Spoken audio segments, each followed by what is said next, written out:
আসসালামু আলাইকুম। সবাইকে শুভেচ্ছা জানাচ্ছি মাসুম মাহবুব। প্রিয় দর্শক, বাংলাদেশ প্রসঙ্গে বেশ কিছু গুরুত্বপূর্ণ খবর দিতে চাই।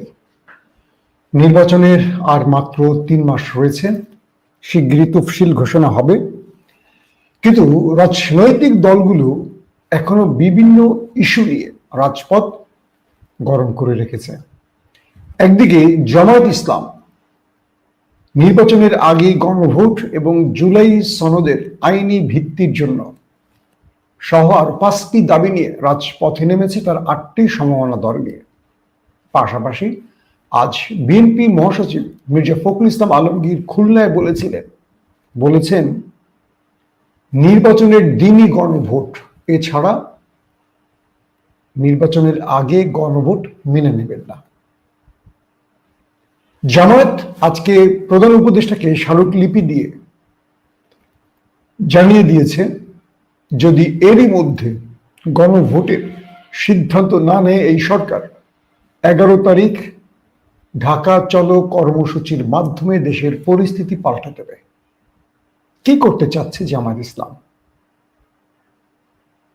পাশাপাশি আজকে একটি প্রেস কনফারেন্স হয়েছে, যারা বাংলাদেশ না পৃথিবীর অন্যতম স্কলার ডক্টর জাকির নায়েককে বাংলাদেশের আমন্ত্রণ জানিয়েছিলেন, তারা আজকে প্রেস কনফারেন্স করে জানিয়েছেন তিনি আসবেন কি আসবেন না।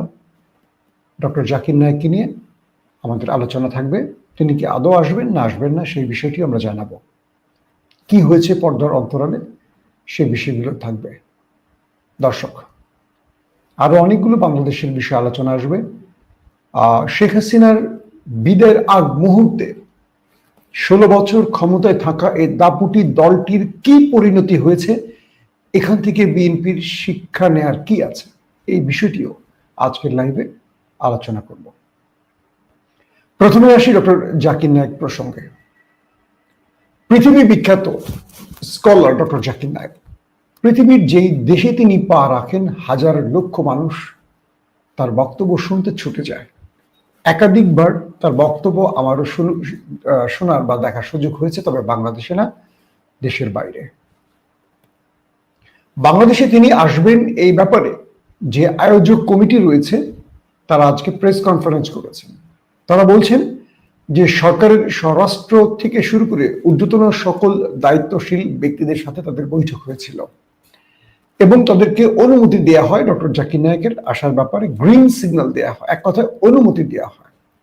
সেই হিসেবে তারা কোটি কোটি টাকা খরচ করে ডক্টর জাকির নায়েকের বাংলাদেশে আসা, তার ভেন্যু নির্ধারণ এবং বাংলাদেশের একটি নয়, বাংলাদেশের 8 থেকে 10টি ভেন্যুতে জাকির নায়েকের এই ওপেন আলোচনার ব্যবস্থা তারা করেছিলেন। ঢাকা, রাজশাহী, সিলেট, বগুড়া, এরকম প্রতিটি বিভাগ এবং গুরুত্বপূর্ণ বড় জেলাগুলোতেও তারা এই আয়োজনের পরিকল্পনা করেছিলেন। সব ঠিকঠাক ছিল। প্রায় 90 জনের একটা টিম বাংলাদেশে আসবেন এবং তাদের ইকুইপমেন্টগুলো বাংলাদেশে চলে এসছে অর্ধেকের বেশি, অর্থাৎ পুরো প্রোগ্রামটা বাস্তবায়নের 80% কাজ তারা সম্পন্ন করেছেন। দুঃখজনক হলেও এর মধ্যেই ভারতের প্রেসার তৈরি হয় বাংলাদেশ সরকারের উপর। বাংলাদেশের নতজানু অন্তর্বর্তীকালীন সরকার হুট করে ভারতের চাপ সহ্য করতে না পেরে ডক্টর জাকির নায়েকের আসার ব্যাপারে প্রথমে অনুমতি দিলেও পরবর্তী আরেকটি স্বরাষ্ট্র মন্ত্রণালয়ের বৈঠকের মাধ্যমে সেটিকে বাতিল করে। তারা অভিযোগ তোলে আগামীতে নির্বাচন, এই মুহূর্তে ডক্টর জাকির নায়েকের আলোচনার জন্য যে বিশাল ক্রাউড হবে, যে জনসমাগম হবে, এটি কন্ট্রোল করতে পারবে না। কে বলেছে? স্বরাষ্ট্র মন্ত্রণালয়। প্রশ্ন হলো, ডক্টর জাকির নায়েকের মতো একজন ব্যক্তির আলোচনায় যদি সরকার নিরাপত্তা দিতে না পারে, হিমশিম খেয়ে যায়, তাহলে ফেব্রুয়ারিতে যে আসন্ন নির্বাচন, ত্রয়োদশ নির্বাচন, এই নির্বাচন এই সরকার মোকাবেলা করবে কি করে? প্রথমত, এই সরকার বিশ্ববিদ্যালয়ের নির্বাচন ছাড়া একটি উল্লেখযোগ্য নির্বাচন করেনি। তাহলে এই দুর্বল বৃদ্ধদের আশ্রয় কেন্দ্র কিংবা কি বলবো এটাকে, অন্তর্বর্তীকালীন সরকার বলবো নাকি এটি আশ্রম বলবো, একটি ওল্ড হোম বলবো, বৃদ্ধাশ্রমের সরকার, তারা এই হাই ভোল্টেজ ম্যাচ কি করে বাস্তবায়ন করবে? হাজার হাজার কেন্দ্র, একদিনে নির্বাচন, এই বিশাল প্রায় 18-20 কোটি মানুষের দেশে কি করে নিরাপত্তা দেবে অন্তর্বর্তীকালীন সরকার? যারা ডক্টর জাকির নায়েকের আলোচনায় নিরাপত্তা দিতে হিমশিম খাবে বা নিরাপত্তার প্রবলেম তৈরি হবে আশঙ্কায় এই প্রোগ্রামটি বাতিল করেছে, তাদের কাছে আমার প্রশ্ন, আগামী নির্বাচন সুষ্ঠু করতে পারবেন? এই প্রশ্নের উত্তরটা আমরা সরকারের কাছ থেকে দাবি করছি।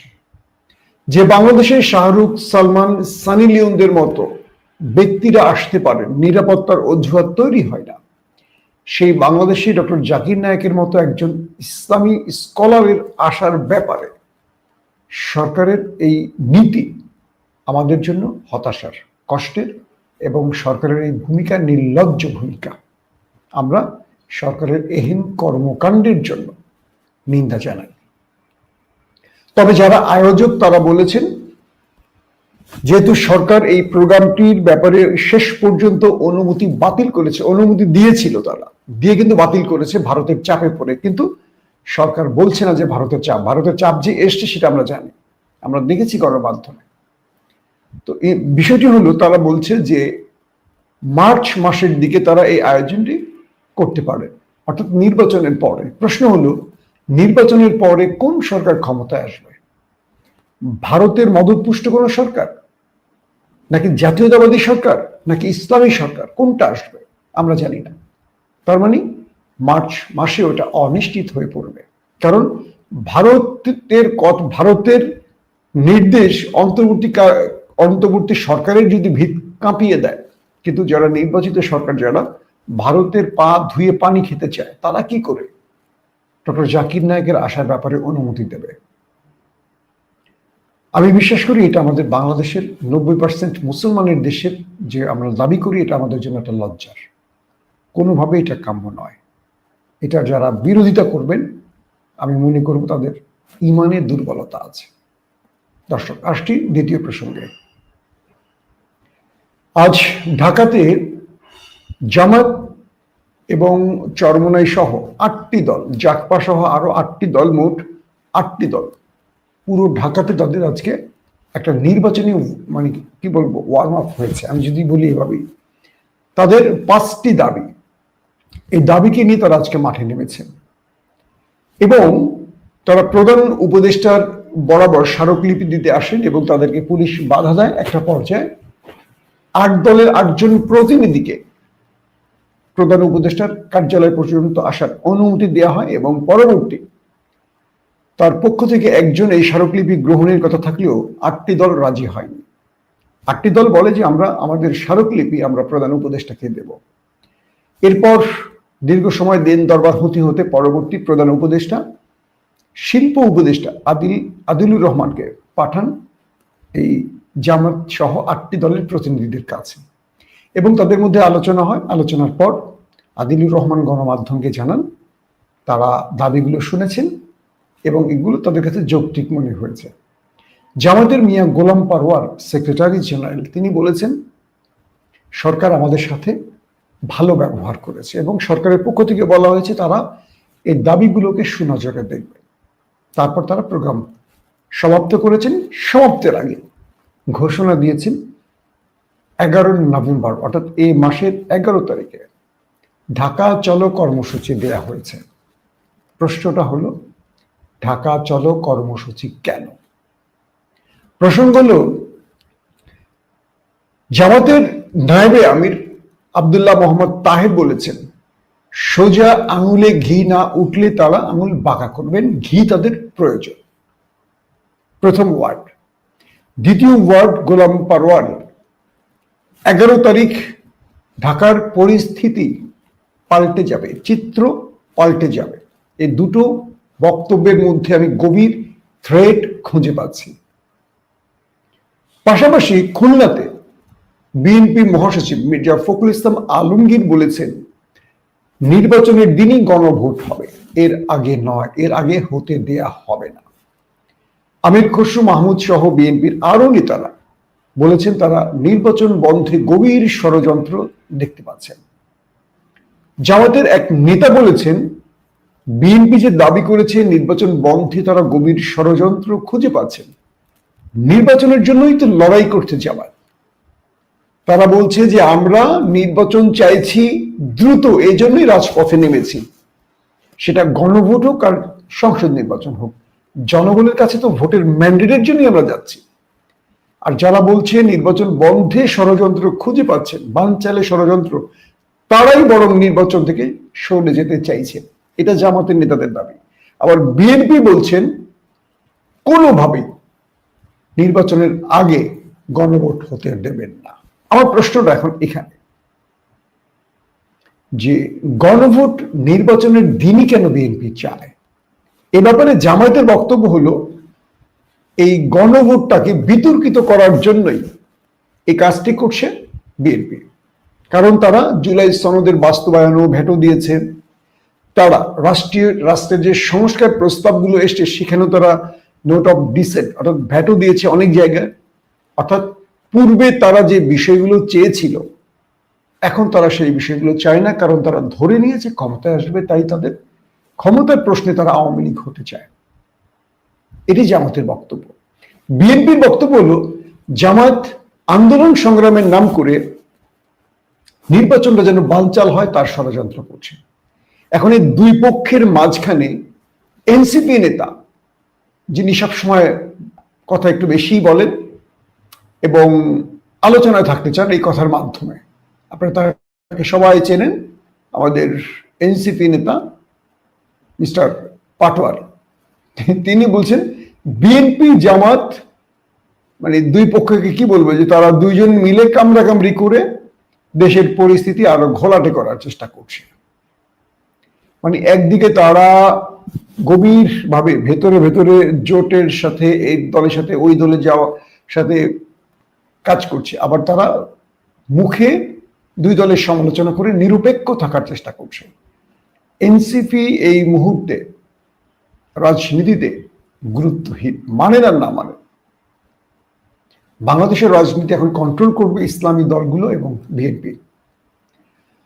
প্রশ্ন হলো আগামী 11 তারিখ কি করতে পারে? এই প্রশ্নটি যদি আমি জামাতের কয়েকজন নেতার কাছে করেছি, তারা বলেছেন যে 11 তারিখ আসলেই আপনারা দেখবেন আমরা কি করতে পারি। বিষয়টা হলো জামাত কোনোভাবে গণভোট নির্বাচনের দিন নয়, মানে নির্বাচনের না আগেই করতে বাধ্য করতে চায়, আর বিএনপি সেটা ভেটো দিচ্ছে। আমার প্রশ্ন একটাই, বিএনপি কেন আগে যাচ্ছে না? আগে হলে বিএনপির সমস্যা কোথায়? আর জামাতের কাছে আমার প্রশ্ন, নির্বাচনের দিন কেন আপনাদের বাধা? একই দিনে হলে সমস্যা কোথায়? এই দুটো প্রশ্নের উত্তর আমি দুই নেতার কাছ থেকে দুইভাবে পেয়েছি। জামাত বলছে যে একই দিনে নির্বাচন হলে মানুষের গণভোটের প্রতি কোনো আস্থা বা কি বলবো এটার প্রতি কোনো ফিলিংস থাকবে না। শব্দটা ফিলিংস বলেনি, তারা বলছে যে মানুষের সবার থাকবে তখন নির্বাচন অর্থাৎ জাতীয় সংসদ নির্বাচনে প্রার্থীকে বিজয়ের দিকে নজর, গণভোটের দিকে মানুষের নজর থাকবে না, ওইটার ব্যাপারে মানুষের আগ্রহ কম থাকবে এবং এখানে সেই পরিমাণ ভোট কাস্ট না হলে গণভোট ব্যর্থ হবে।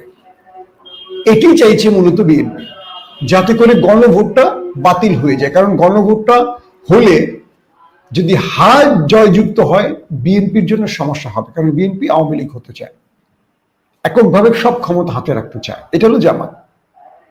আর বিএনপি যে কথাটি আমি বললাম, তারা বলছে যে জামাত এই মুহূর্তে সরকারের উপর চাপ তৈরি করে নির্বাচন বানচাল করতে চায়। অবশ্যই কমেন্ট করে আপনারা বলবেন জামাতের দাবি সঠিক নাকি বিএনপির দাবি সঠিক। আপনাদের কাছ থেকে এই বিষয়ে আমি অবশ্যই মতামত চাইব। দর্শক, দ্বিতীয় যে বিষয়টি, বাংলাদেশে এই মুহূর্তে জামাত এবং বিএনপির এই কামড়াকামড়ির মধ্যে আওয়ামী লীগের আওয়ামী লীগের ওবায়দুল কাদেরের একটি অডিও আমরা সোশ্যাল মিডিয়ায় দেখতে পেলাম। আমি আপনাদেরকে একটু অডিওটা শোনাবো। তার আগে একটি বিষয় আপনাদেরকে বলি যে বাংলাদেশের রাজনৈতিক দলগুলোর কিছু বিষয় শিক্ষা নেওয়া খুব জরুরি। আমি বলবো যে বিএনপি আওয়ামী লীগের কাছ থেকে কিছু শিক্ষা যদি নেয় বিএনপির জন্য খুব ভালো হবে। কারণটা হলো যে আওয়ামী লীগ যথেষ্ট অহংকারী হয়ে 16 বছর পর বিদায় নিয়েছে, এটা আপনারা কম বেশি সবাই জানেন। কোনো কোনো ক্ষেত্রে আমার মনে হচ্ছে যে বিএনপি একটু অহংকার প্রদর্শন করছে। ইতিমধ্যে বিএনপির প্রার্থীদের উপর গুলির ঘটনা ঘটেছে। এই ঘটনা আগামীতে আরো বাড়ার আশঙ্কা করছে বিএনপির মধ্যেই অনেকে। আলোচনা থেকে কি বুঝলে, যখন দেশে কারফিউ চলছে তখন প্রচন্ড প্রতাপশালী আওয়ামী লীগ কারফিউতে তারা কারফিউ থামানোর জন্য রসদ কেনার জন্য অর্থের প্রয়োজন দাবি করছে মির্জা আজম, এবং কে কে টাকা দিচ্ছে, কে কে ফোন ধরছে না তার একটা ফিরিস্তি তিনি বলছেন। 16 বছর দুই হাতে লুট করে তারপর যখন দলের ক্রাইসিস, আওয়ামী লীগের জন্য খুব বিপদ, টাকা খরচের লোক পাওয়া যাচ্ছিল না। 5 তারিখ পর হাসিনা চলে যাওয়ার পর এই দেশে হাজার হাজার কোটি টাকা চাঁদাবাজি, লুটপাট, দখলদারিত্বে চলে গেছে কোনো না কোনো রাজনৈতিক দলের পকেটে। ইন্টারেস্টিং ব্যাপার, আজকে যারা মাঠে শক্ত কথা বলছে, অনেক কথা, প্রচুর হাইব্রিড জমা হয়ে গেছে। আমরা যখন সমালোচনা করি বিএনপির, অনেকে আমাদের জামাতি বলে, চেনেন, জানেন, বিগত সময় আমাদের অবদান কি সব জানেন, আমাদেরকে জামাতি বলেন। কিন্তু 5 তারিখের আগে কখনো জামাতি বলে নাই। তখন জামাতকে তারা খুঁজতেন, একটা আন্দোলন করার জন্য ঢাকাতে জামাতকে ফোন দিতে হতো। খালেদা জিয়া পর্যন্ত বলছেন যেদিন ট্রাক দিয়ে তার বাড়ি ঘেরাও করা হয়, বালির ট্রাক, জামাত কি মাঠে নামিনি? তখন একজন বলছে ম্যাডাম নামছে, মালিবাগ পয়েন্টে তাদের 3-4 জন মারা গেছে। বিএনপি নামিনি? আব্বাসের লোক নামিনি? জি না ম্যাডাম, আব্বাস সাহেবের ফোন বন্ধ। আমার এখনো মনে আছে, আমি একদম পাশে ছিলাম বেগম খালেদা জিয়ার। জীবনে কিছু মেসেজ নিজ চোখে থ্রো করেছি, আপনাদের তো নিজ চোখে দেখেছি, তো এখন থ্রো করছি আপনাদের উদ্দেশ্যে। রাজনীতিটা খুব বিপজ্জনক একটা ব্যাপার। যখন সত্য কথাগুলো বলবেন আপনাকে কোনো না কোনো পক্ষে ভাগ করে ফেলবে, কিন্তু এই সত্যটা যে সত্য তিনি কিন্তু বোঝেন, কিন্তু আপনাকে বলবে তুমি বট, তুমি এইটা, তুমি জামাতি। আবার জামাতিরা বলবে আপনি তো বিএনপির দালাল। আমাকে অনেকে বিএনপির দালাল বলেন, কিন্তু আমি কথাগুলো সবসময় সত্য বলার চেষ্টা করি। আমি কি বিএনপিকে ওন করে খুব কমই ভিডিও করি, কিন্তু আমার বক্তব্যের মধ্যে দেখবেন যে বিএনপির সমালোচনা সর্বাধিক করি। যে জন্য আমার ফোরামের লোকজন আমাকে অনেক সময় বলে যে এইভাবে বইলো না, তোমার কথা ভাই কষ্ট পায়। কিন্তু আমি মনে করি আমি যে কথাগুলো বলি, এই কথাগুলো যদি ভাই পুরোপুরি শুনেন ভাই খুশি হবেন। কারণ কি, সত্যটা আমি তার চোখে দেখাবার চেষ্টা করি। আজকে রাজনৈতিক প্রেক্ষাপটে যেমন বিএনপি যে অবস্থায় চলে গেছে, কেন যেন মনে হয় নির্বাচনটা বানচাল হয়ে যেতে পারে। একদম নির্বাচন কাছাকাছি, এরকম 1-11 হয়েছিল। নির্বাচন হবে হবে হবে, টাইমগুলোতে এসে হঠাৎ করে দেশে কি ঘটে গেছে আমার মনে আছে। কিন্তু আমাদের রাজনীতিবিদরা শেখেনি, যারা মার খেয়েছে, ধোলাই খেয়েছে, যাদের অনেক কিছু হয়েছে 1-11-এ, তারা কিচ্ছু শেখে নাই। কেন যেন মনে হয় ফাঁদে পড়ে গেছে আবারও রাজনীতিবিদরা। কে ফাঁদে পড়েছে আমি বলছি না, ফাঁদে পড়ে গেছে রাজনীতিবিদ, হোক সেটা জামাত, হোক সেটা বিএনপি। আবার যখন দেশে কিছু হবে, এই নেতাদেরকে ধরে ধরে কিন্তু বাটাম দেবে, যারা দেশে কিছু করবে তারাই বাটাম দেবে। আপনি কি বোঝেন বাংলাদেশে গত 5 তারিখের পর যারা যারা চাঁদাবাজি করছেন প্রত্যেকের তালিকা এনএসআই, ডিজিএফআই তৈরি করে রেখেছে। অনেকে তো আমাদেরকে এগুলো পাঠায়, মাঝে মাঝে এগুলো নিয়ে কথা বলেন, আমরা বলি না, ইচ্ছে করি বলি না। একটা লোকও বাঁচবেন না চাঁদাবাজির হাত থেকে যারা করেছেন। তো এই জন্য বলছি যে আমরা চাই এমন একটা পরিস্থিতি, যেমন জুলাই সনদ বাস্তবায়নে বিএনপির আগ্রহ কম কেন, এই প্রশ্নটা বিএনপিকে করছে। এই জুলাইটা না আসলে বিএনপির ক্ষমতার আজকের যে স্বপ্ন, এটা কি আসতো? আগামী 100 বছরেও বিএনপি ক্ষমতা আসার স্বপ্ন থাকতো, যেভাবে হাসিনা সব সাজিয়ে রেখেছে? এতগুলো মানুষের জীবনের বিনিময়ে যদি দেশটা স্বাধীন হয়, আমাদের রাজনীতি পরিবেশ তৈরি হয়, আওয়ামী লীগের দূরে রেখে আজকে জামায়াত বিএনপি ক্ষমতা আসার স্বপ্ন দেখছে, তাহলে আমরা এই সমমনা দল বিএনপি জামাতের তো একটা 20 দলীয় জোট, মানে সমমনা দল, তাই তো? একসাথে তারা একটা ঘর করেছে। তাদের মধ্যে যদি এত রকম ত্রুটি থাকে, তাহলে হাসিনার কি দোষ ছিল বলেন? কালকে শেখ হাসিনা যদি এসে বলে, দেখেন দেশবাসী, এতদিন এই 20 দলীয় জোট আমার বিরুদ্ধে লেগে আমাকে নিয়ে এত কাহিনী করছে, জুলাই অভ্যুত্থান ঘটাইছে, এত মানুষ মারার পরেও তারা নিজেরাই তো এক ঘরে থেকে, এক টেবিলে খেয়ে, এক বিছানায় ঘুমিয়ে তারা ছোটখাটো দুটো বিষয়ে একমত হতে পারে না, তাহলে আমার দোষটা কোথায় ছিল? এই উত্তর দিবে বিএনপি জামাতের নেতারা। বলেন, শেখ হাসিনা যখন এই কথাটা বলবে, উত্তর দেওয়ার কিছু আছে? আওয়ামী লীগের সোশ্যাল অ্যাক্টিভিস্টরা এখন এই কথাগুলো প্রচার করছে যে হাসিনাই তো ভালো ছিল। দেখেন, তারা একসঙ্গে থেকেও তারা দুটো বিষয়, কেন গণভোটটা আগে হলে বিএনপির সমস্যা কোথায়, এই কথাটা বিএনপিকে বলতে হবে। টাকা খরচ, মানে সেই দিনটা টাকা খরচ হবে। এই রাষ্ট্রে কত হাজার কোটি টাকা লুটপাট হয়েছে, উপদেষ্টারা কত হাজার কোটি টাকা লুটপাট করছে, কত হাজার কোটি টাকা চাঁদাবাজি হয়েছে। তার চেয়ে গণভোটের খরচের নিয়ে চিন্তা আপনাদের? আগামীতে যারা ক্ষমতায় বসবেন কত হাজার কোটি টাকা লুটপাট করবেন। এই 15 মাসে তার একটা ট্রিজার তো আমরা দেখেছি, প্রমো তো দেখাইছেন, কি হবে দেখাইছেন না আমাদের? উদ্দেশ্যটা মানুষের কাছে ক্লিয়ার করতে হবে বিএনপিকে, যে তারা গণভোটের প্রতি আস্থাশীল। জনগণ বিশ্বাস করছে না যে গণভোটটা যদি আগে না হয়, নির্বাচনের দিন হলে এটা কোনো কার্যকরী কোনো ভূমিকা রাখতে পারবে।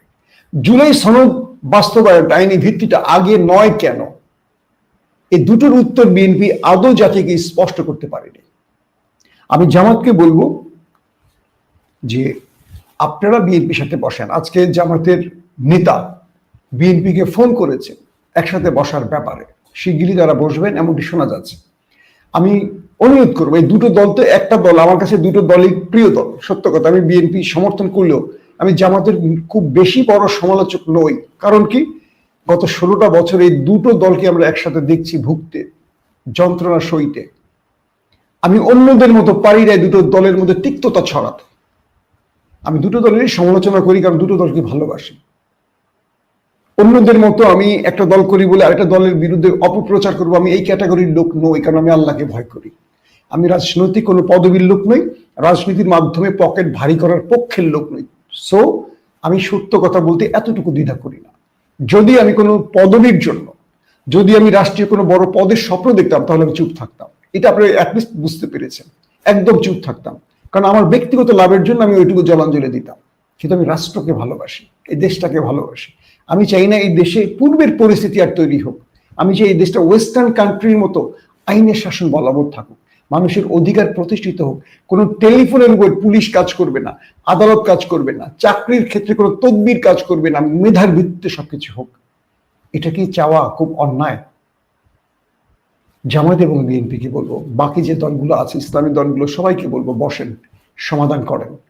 কোনো সুযোগ দিয়েন না 111-এর, কোনো সুযোগ দিয়েন না বর্গীদের, কোনো সুযোগ দিয়েন না ওই দিল্লিকে তাদের প্রেসক্রিপশন বাস্তবায়ন করতে, নতুবা আমরা হেরে যাব।